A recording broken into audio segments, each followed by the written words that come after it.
Sa mundo ng tennis, handa na muli si Alex Ayala na harapin ang panibagong hamon sa international courts. Ang detalye sa report ni Matchpoint, Millie Borja.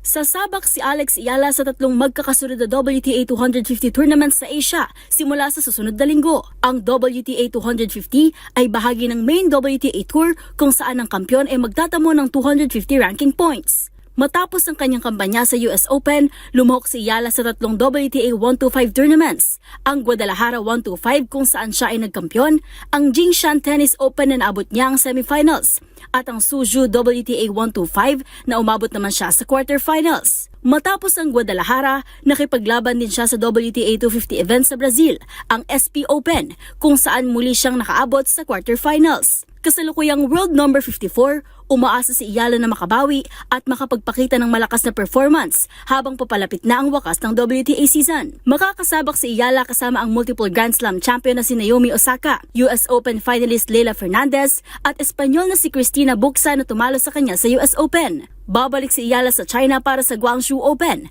kung saan posible niyang makalaban muli sina Lucia Bronzetti at Tatiana Maria na madalas niyang nakakasabak sa mga nakaraang taon. At ipagpapatuloy ni Ayala ang kanyang Asian swing sa Hong Kong Tennis Open kasama ang mga bigating manlalaro gaya ni Osaka, Fernandez, Bucsa, former US Open champion Emma Raducanu, Varvara Gracheva, Maya Joint at Cara Tosa na kanyang tinalo sa US Open. At yun ang mga latest updates sa mundo ng sports. Para sa MBC TV Network News, ito si Millie Borja ng DZRH TV, una sa Pilipinas, una sa Pilipino.